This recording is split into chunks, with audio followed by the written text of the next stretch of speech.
Good morning, everyone. Welcome to the conversation we have on maximizing the potential of yield and profit in wheat growing. I'm going to have just a short presentation here, and then we'll have a discussion at the end, questions and answers, and also anything that you've learned in producing wheat. I would like for this to be a discussion where we all learn from each other, because we have a very important mission as food producers to produce food that is high quality. Any questions, or when you button at the bottom of the screen, just put your questions in that Q&A section and we'll get to those at the end. Are going to get started because I believe you're as excited as I am to learn how we can unlock the potential of a world champion racehorse. Let's think about it. I mean, we need to have high quality feed. We need to have a trainer and a caretaker that exercises the horse daily and that watches that horse carefully, and that need to have a very specific protocol of how we care and develop this racehorse. But probably most importantly, above all the exercise, nutritional supplements, feed quality, the rations, all of that, is the importance of the genetics. So I'd like to share with you the story of a colt that was born. The sire and the dam were top bloodlines, world champion class horses, and it was his goal and to do whatever it takes to allow these genetics to express themselves. Unfortunately, this owner was in a very bad accident, had to sell all the horses and completely give up his vision of developing the next world champion racehorse. The owner that bought this colt understood the value or the potential of the genetics that this colt possessed. And he was going to develop that world champion, but he didn't have that first level of interest. Like he was a bit more distracted than the other. The feed quality dropped. There wasn't enough money to buy really good hay, and so they snuck some moldy hay into it. The exercise, well, there wasn't hardly time for it because he had to be working harder.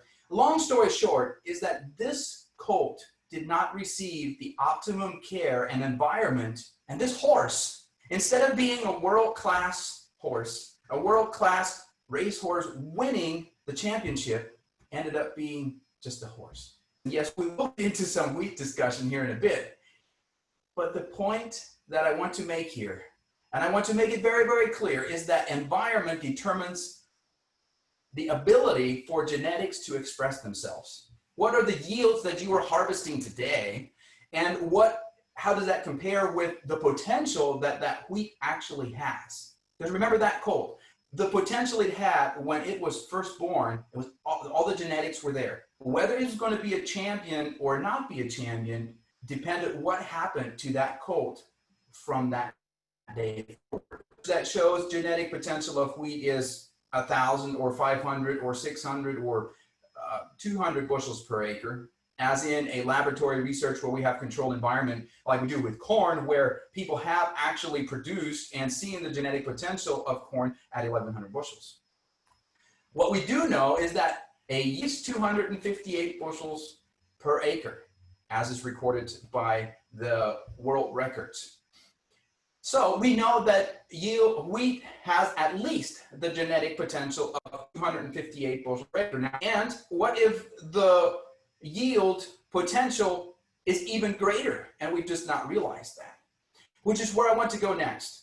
And what I really mean to say is that you can increase the yield potential, but it will take a couple generations of selection, of nutritional and environmental finesse, and really focus on increasing the genetic potential that's within that wheat seed. But the point I really want for you to take home here is that when you apply fertilizer, when you apply fungicide, insecticide, foliar sprays, biological inoculation, whatever you do, and you harvest a higher yield, let's say you have a treatment and a control, and on the treatment you put out, A, B, C, D, you have the protocol, you follow it, with the yield increase is when we apply the products, we do not increase the yield. We simply keep the yield from being lost. Or are we increasing yield? It's maybe subtle, but I think it's very significant in how we think about increasing yield or increasing the number of bushels that we harvest per acre. And here's the reason why. The yield potential is at its greatest when we plant that seed. And if we have a lower yield, it's not because we increased the yield on one, but because we kept the yield from being lost. So when we apply, whatever we apply, we need to start thinking about, is this going to help yield from being lost? Or is this because it's not increasing the yield? So where are the points where we can be losing yield? We can lose yield at planting if we don't create an environment where that young seedling is able to express the genetic potential that it needs at that point. It would be similar if in that colt's first few days it were forced to stand in a rainstorm or go through a hurricane. For a young colt, that would be devastating. So at planting, a lot of yield can be lost. We can also lose yield at the boot stage. So we plant, and the number of seedlings that germinate and how well they germinate and the environment we create is going to determine how well it's going to tiller out and how many stems or stalks we have per acre. And then at the boot stage, we're determining how many potential wheat berries that we're going to have, how many kernels are going to be in each head. At the flowering stage, we can no longer determine how many plants we have per acre. We can no longer affect the number of flowers or potential berries that we're going to have, but what we can affect here, how many of those flowers are going to pollinate. And if at this point we have a stress factor, we will lose more yield.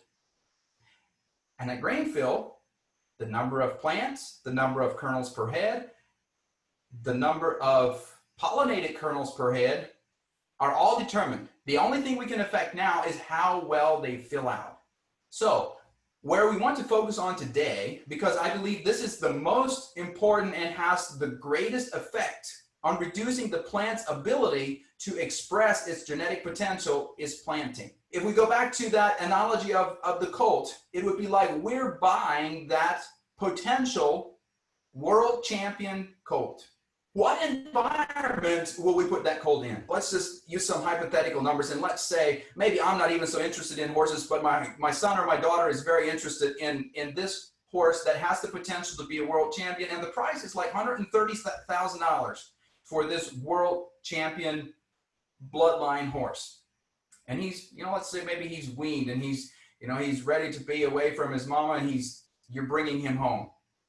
What's the environment that you will bring this quality and level of horse to? Are you going to bring him to an environment like this? And if you do, what is the chances that he's going to thrive in an environment like this? I would expect that you would be much more likely to bring this colt into an environment like this. $100,000 world champion potential colt is not going to be an environment like this, but like this. So when we're talking about our crop, when we're putting that seed, at which point it has the highest potential, there's nothing's happened at this stage yet to reduce the plant's ability to express its full potential. So the environment that we put this seed into has huge repercussions on how much yield is going to be lost between the planting and the boot stage, as well as throughout the rest of this plant's life. So if you look at this picture, you see on the right there's a wheat plant that has very good soil aggregation, lots of roots, and all of the roots are just covered and coated with soil aggregates. I use the terminology glued to, which is actually a microbial excretion of glomalin. So these bacteria that this plant is farming, that this plant is supporting, that are in symbiotic relationship with the plant, these bacteria are affecting the soil structure which means they are affecting the nutrient availability, which means the plant is therefore going to have a very different diet than the plant on the left. So let's just compare these two pictures and imagine that we get 4 inches of rain in 2 hours. Which of these soils / plants do you think are going to benefit the most from 4 inches of rain? Or let's say we have lots of heat, drought. Which of these plants do you think will survive best or have the greatest chance to go through a dry period where the soil dries out and there's plant stress? Which of these do you think is going to be able to maintain the highest level of genetic expression?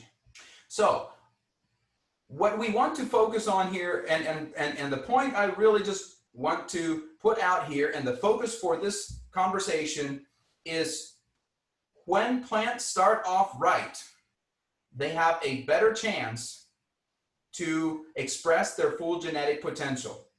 And if a plant is started off wrong, you can't recover from that.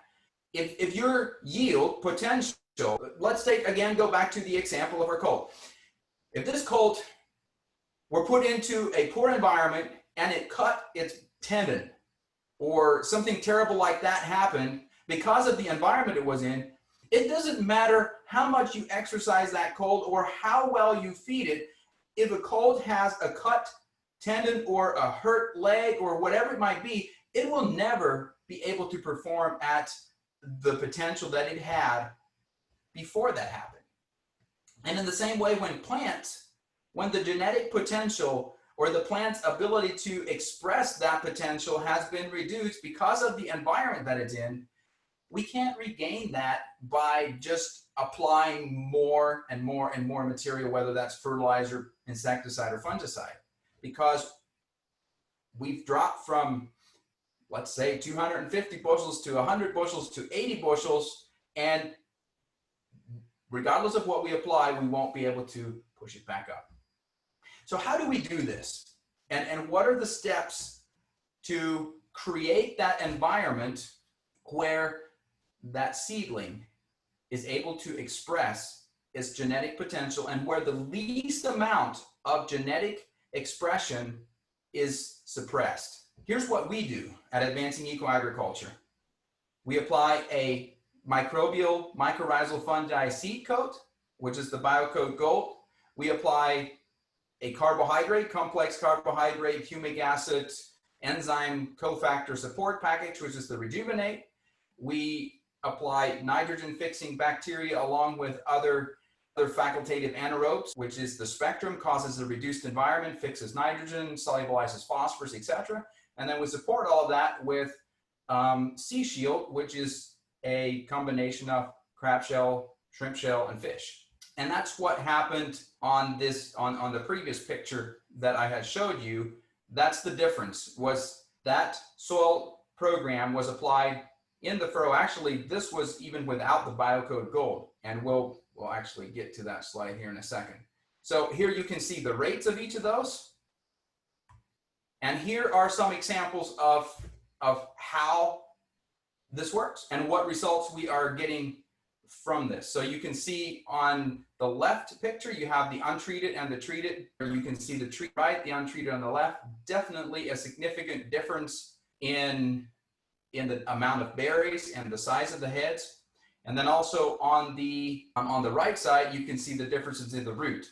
Just another shot of the differences in the roots. And then here's all the numbers where you can see how many more plants per square foot that we had, which is huge. So what we see is when we support these seedlings in the early stage, they're able to germinate more effectively, and more of those seeds that we put out are going to survive, are going to come up, and are going to produce at their full or at a greater height of their genetic potential. Here we are again. Just consider, what is the environment? Consider the environment of both of these plants and how this environment is going to affect how well these genetics will be able to express themselves. And here's a word from the grower that is growing these wheat plants. I'll just let him give you the details. Was our landlord was very conservative, and he would just do nothing. Then he had some other practices he wanted us to do that were not good at all. And we were just having disasters, just having it down there at 12. We had some hot years back there. We had it even lower than that. But then we went with AEA. And we're gonna finance it ourselves. But all we put on was the fall primer. That's it. We had 40 bushels an acre. And then this year, again, fall primers all we put on. And we had 85 bushels an acre. 12 bushels an acre to 40 bushels an acre to 85 with 13% protein, which is a little unusual to have high yield and high protein. Usually when your yields get up there, protein low. We've had a good year with rain. We've had good weather, so we've had a lot of good biology activity this year, more than usual. And together with so the program, biology-based fertility has responded real well. So 12 bushels to 40 bushels to 85 bushels to express more of its genetic potential. And we could talk about what do we need to do we also have opportunity to affect this plant's stress level or the nutrient availability at critical points of influence like boot stage, like flag leaf, which is when we're affecting the pollination of the potential berries that are out there. And then at grain fill is also a very critical point of influence where we can make a big difference in the test weight and also in the protein. And I'm working with one grower this year that had a full year on some of his fields, but not on the others because of timing and how farming can go. But here's what happened. He had a market where he was able to get almost double the price of his wheat, and where he had the foliar application, which cost him roughly $20 an acre, so a fairly low cost foliar feed, made the difference between the wheat going for milling or for flour or being seed quality wheat, and that was the difference of almost twice the price. So huge differences when we keep this plant, when we care for this plant and do everything in our ability to create an environment where this plant can express a greater level of its genetic potential. We're also, both of those examples were organic wheat. We're also working with quite a number of conventional wheat growers, and we're running some trials where we're actually working on how much can we reduce the nitrogen in conventional programs and so forth.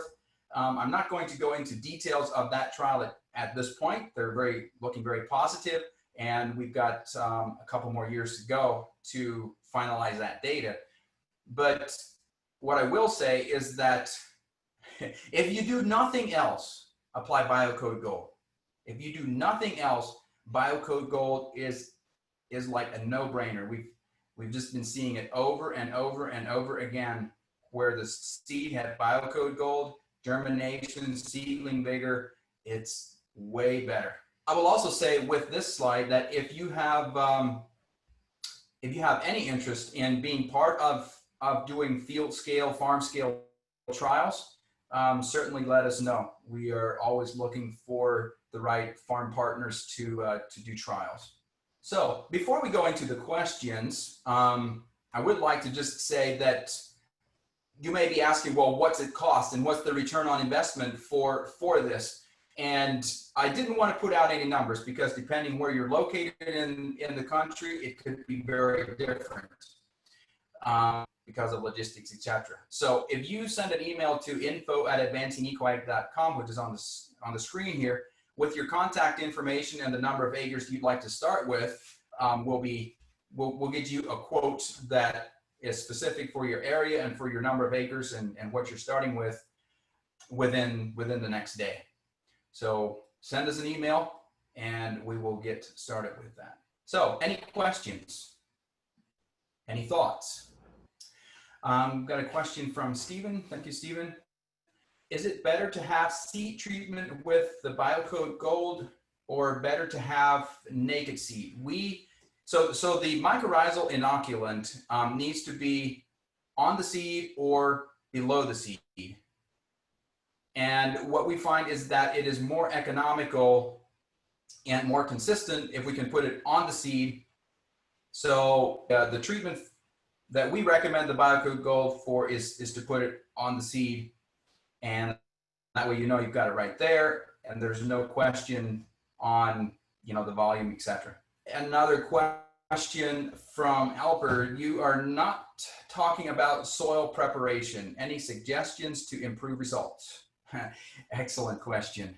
So soil preparation is absolutely, I say absolutely important. And it is important because it's a part of that environment, and it's a part of the gas exchange, the microbes' ability to live, to thrive, etc. My suggestion is don't till the soil more than you have to take care of compaction layers. But if you have to till it, make sure that your tillage is accomplishing the purpose of whatever you're doing. Like if you have a hard pan at 9 inches deep, do that, and don't till more than you have to. Would be my thought on that.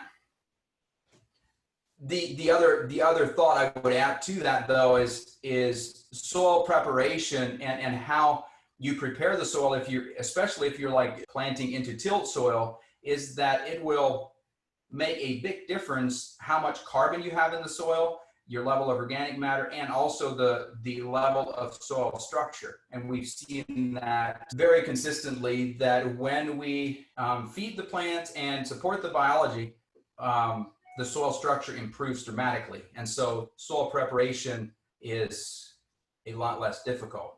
David, I have a question here from Jonathan in the Q&A section. In an organic setting, what other factors could be addressed to influence yield, soil minerals, chicken litter, etc.? Also, do you normally recommend foliar feeding sometime in the spring, and at what stage? Excellent. So I mentioned the 4 different points of critical influence for wheat, where you have the planting, and your boot stage is very important. One of the things that's very important at this boot stage is to not have excessive levels of nitrate and potassium, because those are vegetative growth energy, and they will reduce the amount of berries. Your plant's going to be more vegetative and thinking less about producing seed. So having adequate levels of manganese, which can be very difficult in the oxidized soils, and the herbicides that are frequently used can have a great impact on the level of manganese, which is one of the strongest reproductive minerals. It is the strongest reproductive energy. So at the boot stage, you want to make sure that you have high levels of reproductive energy to influence the number of flowers or potential kernels that will come out. One of the things that I've learned is that a common cause for the lower berries not pollinating is a low level of copper. And if you listen to John's read John's blog, I think it was, where he talked about copper and the lignification and the cell strength of copper, that plays a key role in that flower and that pollen sac being burst, and the pollen being spread, and that seed being pollinated. So that's another critical point, where just making sure that you have, it's really a balance of nutrients that you really need. But the critical points are the boot stage, and if you don't have enough tillering going on, you can also have an impact by putting on an early application, like when you still have the ability to influence the number of tillers that your plant will make, because that determines the number of stalks and potential fruit heads or grain heads that you can have.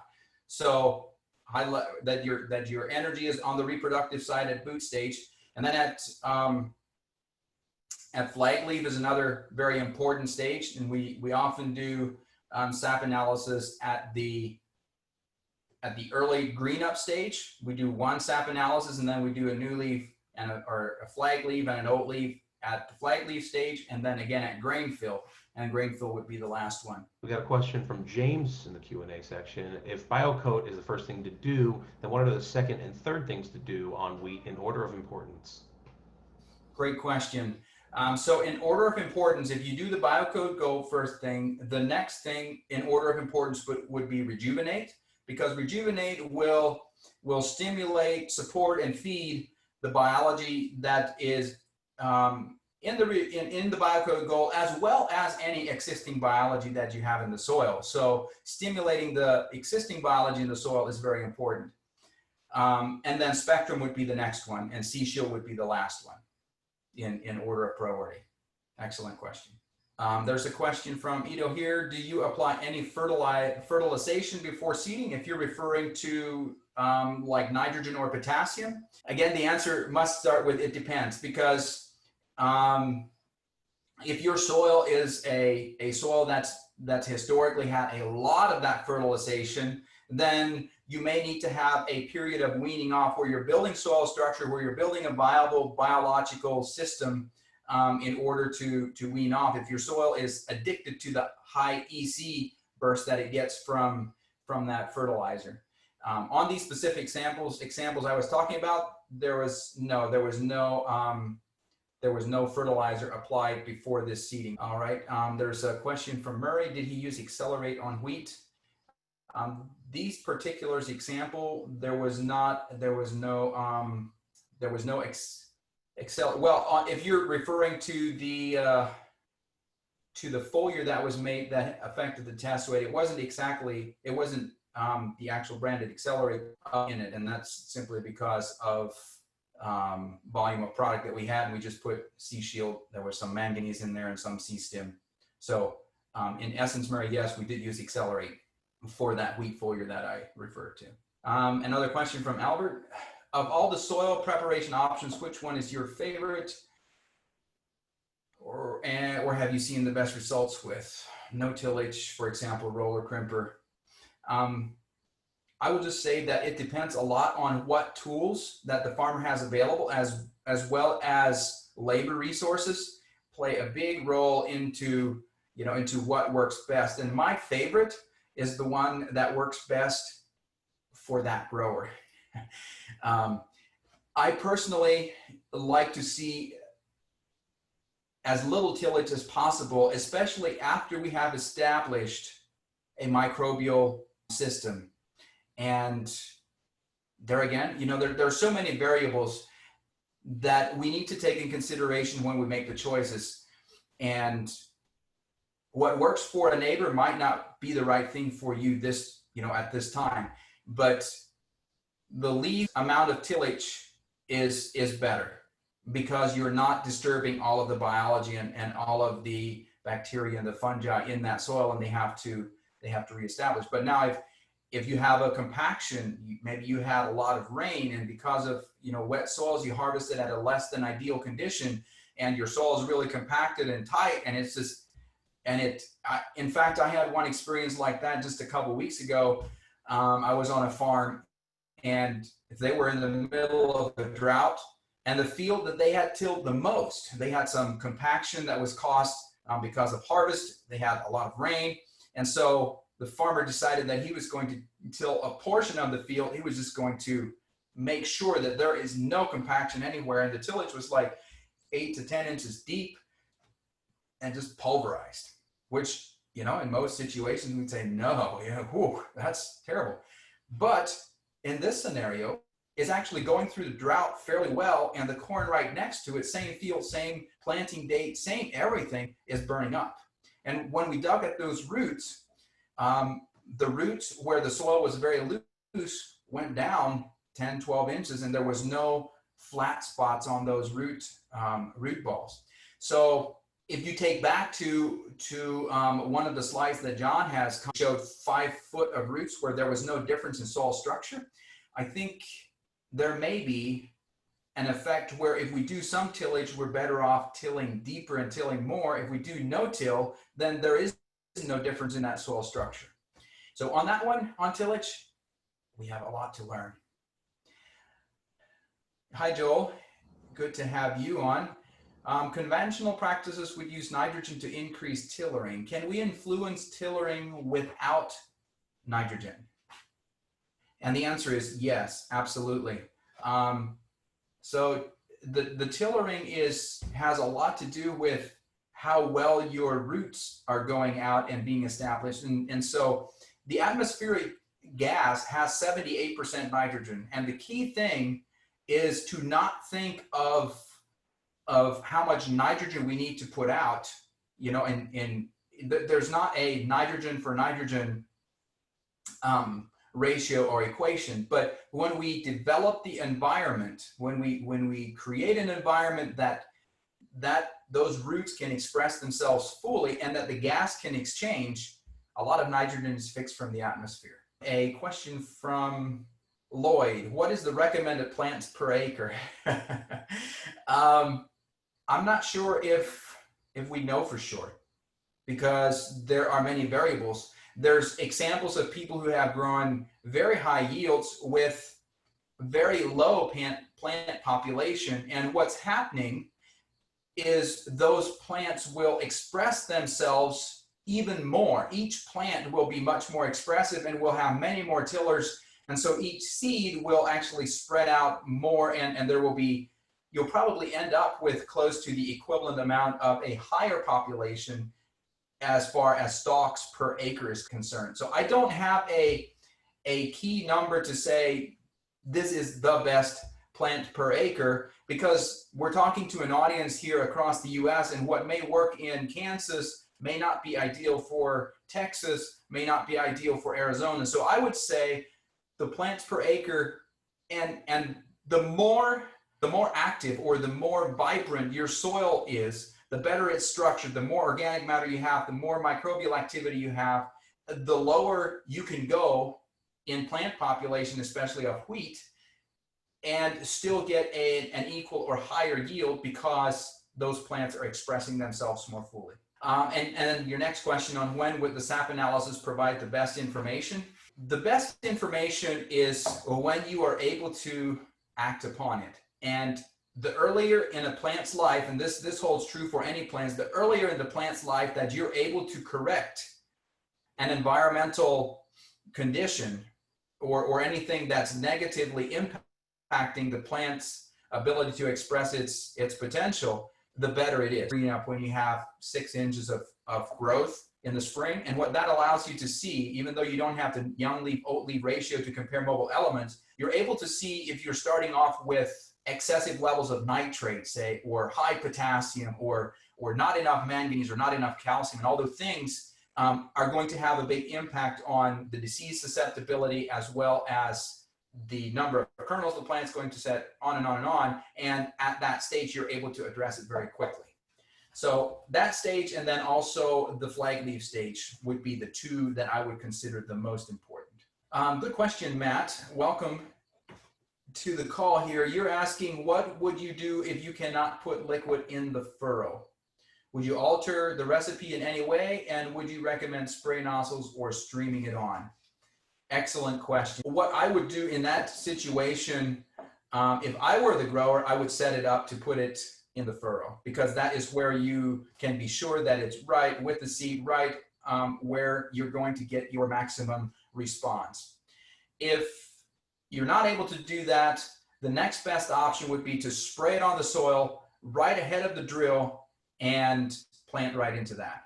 And that, in fact, if we go back to the image with the roots on the right that looked really good, and the ones on the left, that was actually sprayed on ahead of the drill. So it does work, absolutely does work in consistent results when you can put it in furrow. And would I alter the recipe in any way? The only thing I would alter would be to potentially increase the rejuvenate to 6 quarts. Other than that, I don't think you need to you would need to change anything to have the same response. When is the best calcium application on wheat?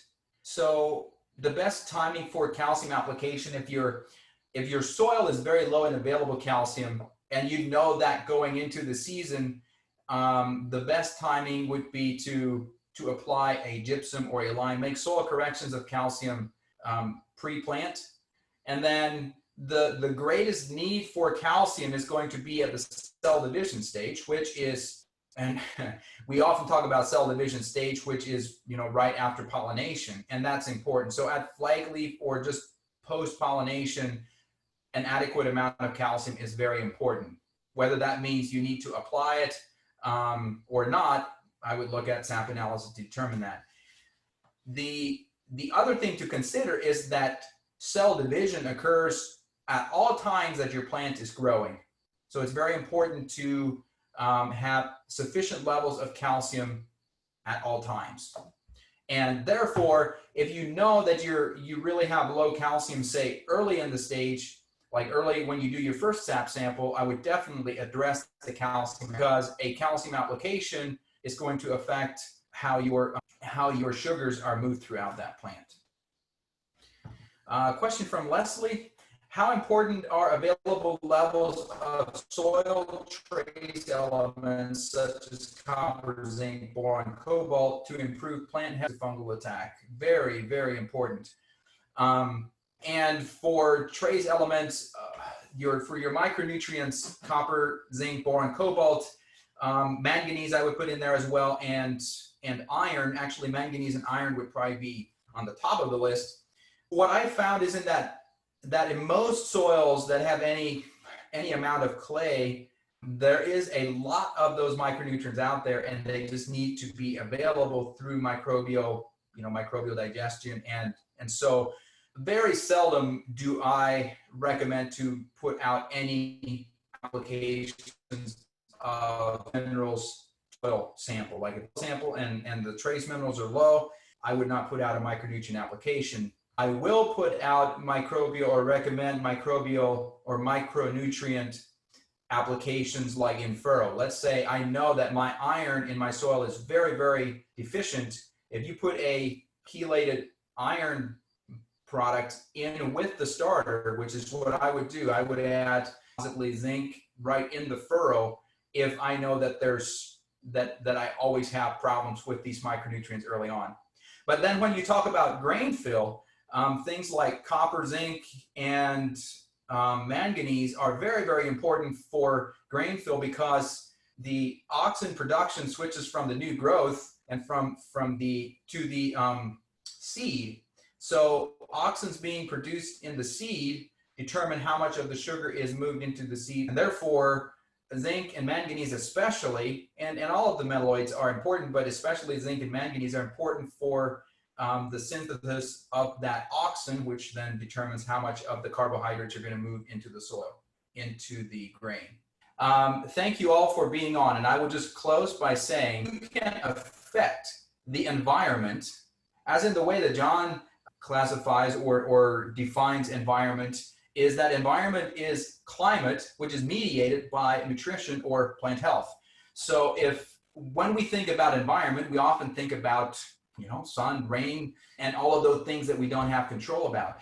But what I really believe is true is that the environment, the climatic environmental components, can very much be mediated, or the plant is much more able to withstand drought or floods or high temperatures or cold temperatures. And we've seen all of those when it has a higher level of nutrition, when it has a better microbial interaction.